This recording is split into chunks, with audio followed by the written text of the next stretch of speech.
Welcome, welcome. Feel free, if you're on the replay, to throw those hearts up. It is just as fun later on. Thank you guys for those hearts. Welcome. Today I'm going to give you one quick tip. Hello, S. Lucas Killer. What's your name? Let me know. I'm going to give y'all one quick tip to jumpstart your book. And I have not been on Periscope this week because I lost my voice and it's just now coming back, and I'm drinking tea from France. Hello, hello. Jessica. I've been thinking about your book. I hope you have been too. Welcome, guys. If you're new, pop in the comments, say hi, let me know your name. Hello, Arash Dibiri. I'm sorry, I'm gonna look at your name a little bit closer. Hey, cats in the room. Arash Dibiri. I hope I got that right. When Joanne was scoping, I said Morgan's on. I'm sorry, Joanne. I didn't even mean to start my scope. I just actually hit broadcast. It happens. We're here. Okay, so we only have appropriate comments in this session. Sean! Is this Sean who I'm talking to next week? I sure hope so. Megan! Oh, and you were blabbing. Okay, well, I'm glad I provided you that out. Jessica's been writing. Yay! Hello from Korea. Okay, guys. So, sorry I've been a little gone the last few days. Coming back. Drinking my tea. Hello. And I love that this is from a coffee shop that's called Paper Co. And my company is Paper Raven Books. I don't know. It's fun. I like little synchronicities like that. So, one sec. What am I doing? We are talking about writing. Why do we love to talk about writing on this scope? Because writing's awesome. Yeah, it's getting better, isn't it, Joanne? So I am Morgan Giss-McDonald. I'm a writing coach, editor, and author. Thank you guys for those hearts. And I run my business and blog out of paperravenbooks.com. And after the scope, you can always catch the notes and the replays and coming soon the transcripts, so you can stay up to date on all these scopes. We talk about all things writing. So especially books, because I work with authors, or I work with people who want to write a book. They want to become an author and they don't know where to start. And so I walk with them chapter by chapter, from that vague idea to the first draft all the way through the finished manuscript, and it's an amazing process. And the last couple of weeks, I've really been kind of pushing you and encouraging you and kind of giving you that kick that you need to start writing your book. Today I want to give you one quick tip. Partly one, because this tea is going to run out eventually. And partly because it's Friday. We need to finish up our week, right? Okay, thank y'all for the hearts. Yes, if you like what we're talking about, tap those hearts. I love seeing them. If you know someone who's writing a book, share on Twitter or Facebook, or find that one person on Periscope and share directly to them. Bring them in the room, because this will help them get on their book. And follow me if you're not already following me. Hit Perry Buddy down there. Change that plus to a check, and it'll let you know when I'm live. Thank you, guys. Okay. The one thing that you need to do, you can do it this weekend if you have been procrastinating on writing your book and you want to get going.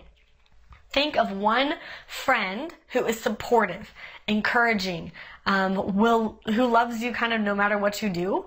And maybe you're not super close to this person right now, but you know that they are supportive, okay? That this is the kind of person who's optimistic and is not a negative Nancy, if that kind of makes sense. So you probably have at least one friend or family member or someone who you've associated with who's generally kind of looking on the bright side and encouraging kind of person.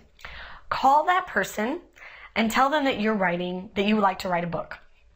Okay, and bonus points if you can get them to come to coffee with you, have coffee or a drink or whatever with you, and just say, I would love to talk out my idea for a book. I just want to bounce some ideas off you and get, your reaction, whatever it is. And this is a really intimidating conversation to establish, but there are a couple of beautiful things that happen when you're actually in a conversation talking about your book. One, you are bringing in accountability. So even if this person is not going to walk with you through the journey of your book, they are someone out there in the world who knows you're writing a book. And this is important because, in fact, I was just working with a client who, she's writing her book, And she has 2 daughters and a mother who's very kind of involved in their lives.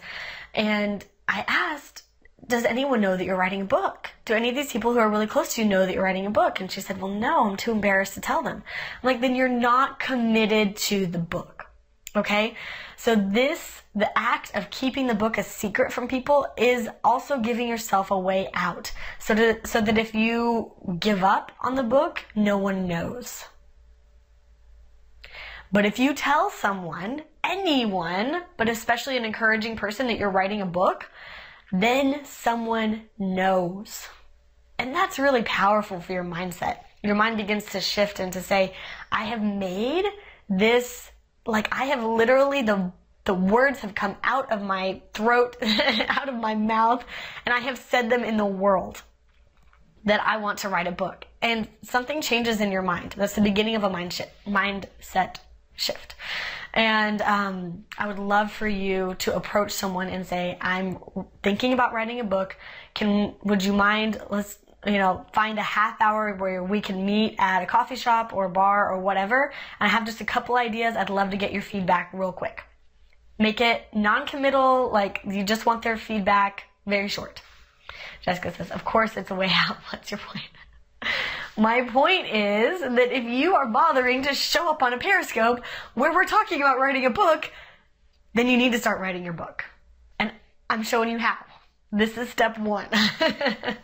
Because it's really easy to hide away in your closet and type on your laptop and whatever. But when you actually step up and you verbalize, I am writing a book and someone else knows it, that's a game changer.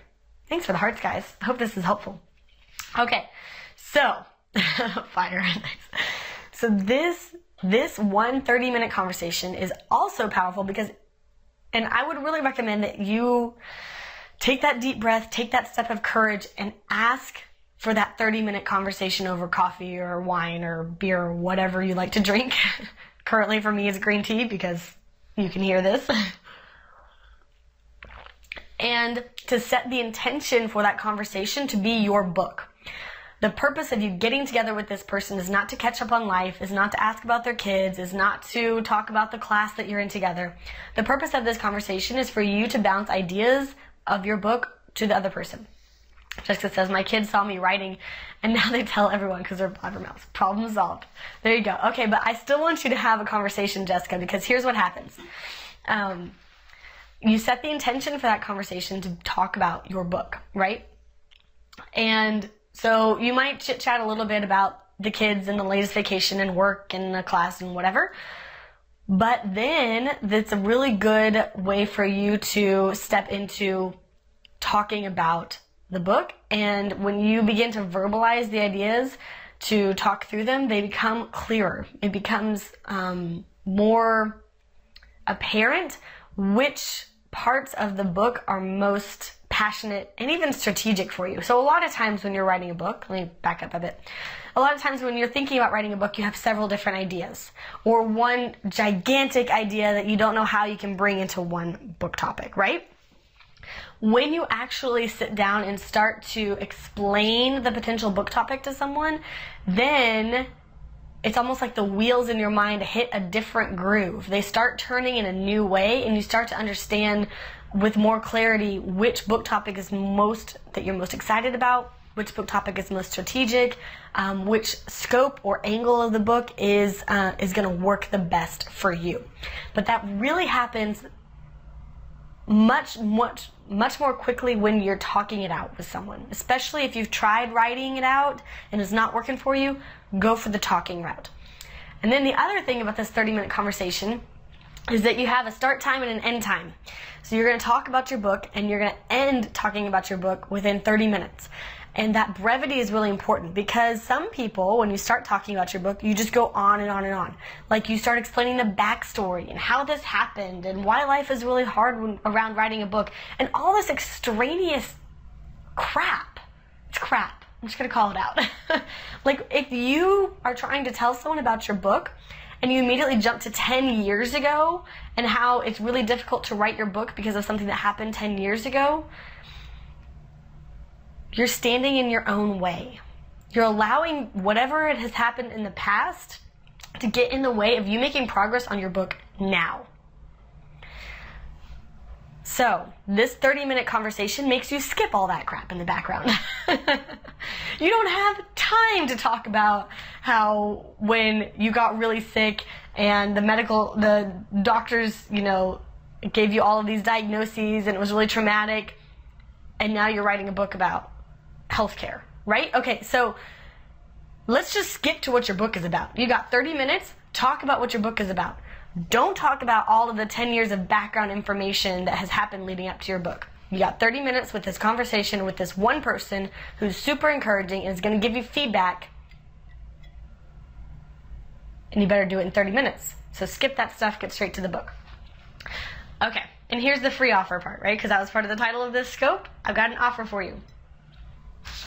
If you don't have someone who can serve as your sounding board, I will serve as your sounding board. This is what I love to do. I love to talk books.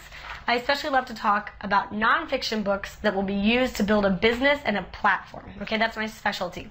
So if you've got a business or a message or a nonprofit or a platform, thank you. And you can see how a book about your experience or your expertise or your philosophy could be a long-term asset to building your business and your platform, I want to talk to you. I'm giving away free strategy sessions. These are 30-minute sessions where we talk about how you can organize, write, and launch a book that'll boost your business and build your platform. And you can sign up for one, or you can actually kind of have to apply. You can apply for one of these free strategy sessions, paperravenbooks.com/free strategy session. I do have limited spots, that's why there is an application, but if this sounds like you and you're super excited, then I bet you're a good fit. So, go on over there, paperravenbooks.com/free strategy session, and I would love to talk to you about your book. The alternative is, of course, calling that friend up and scheduling that 30-minute chat. How do you get the hearts up? You tap. You tap the screen. You can tap my hair. You can tap the whiteboard. You can tap my coffee mug. Thank you. So, Sean, I am talking to. Jessica, I've already talked to. Joanne, I have talked to. Several of you have talked to, and it is amazing the clarity that we can gain in a 30-minute session. I mean, some of you, we have outlined, you're welcome, we have outlined book structures. We have talked about ways that you can launch the book once it's done. Jessica says, get a spot, brainstorm with Morgan, clarity and direction. That's what I do. I love providing you action steps for what you can do now to start writing your book and to begin preparing that platform to launch the book once it's ready. Now, I will give you a little caveat.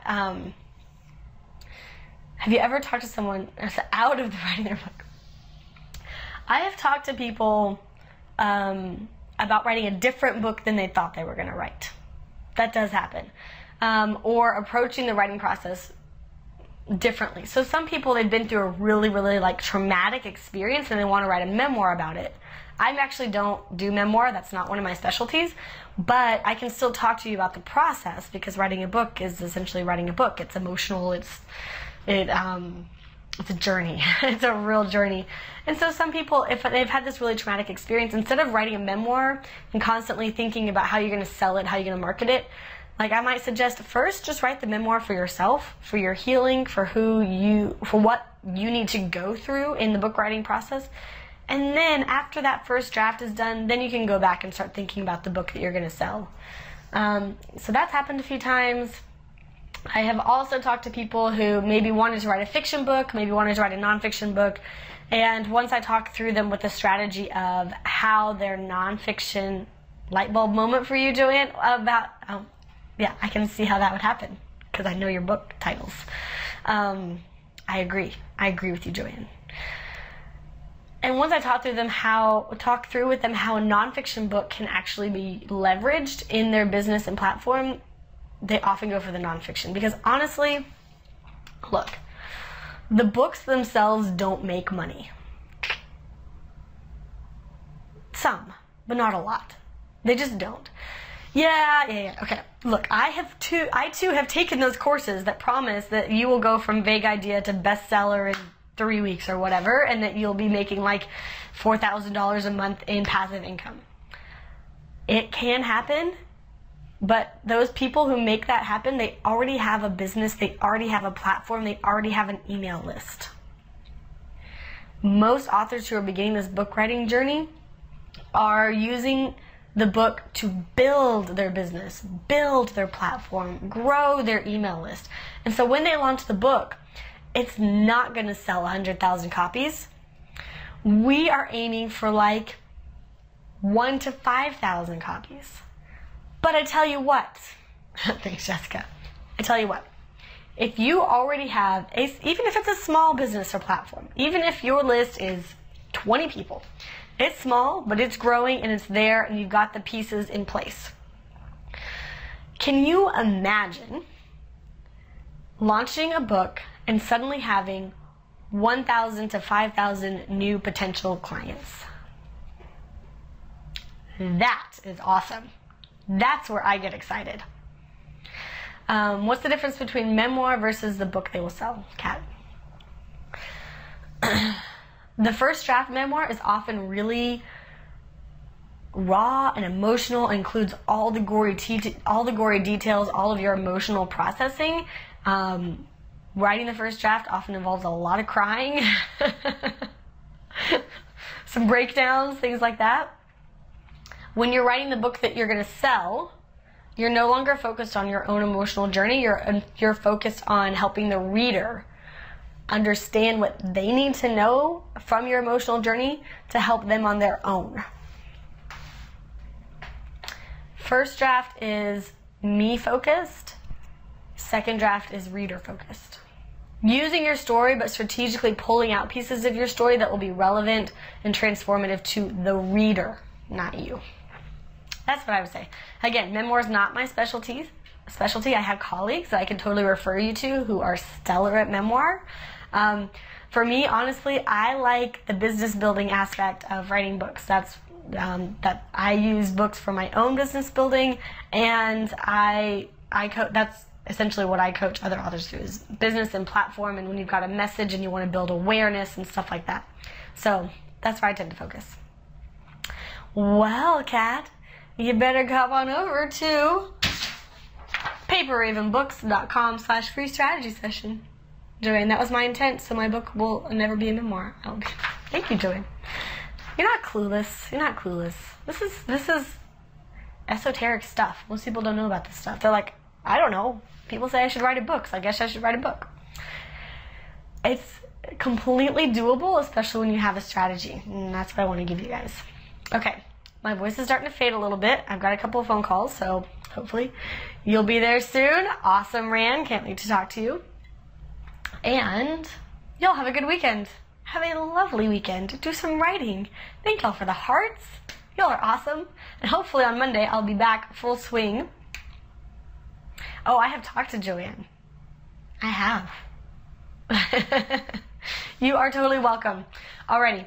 Bye, guys.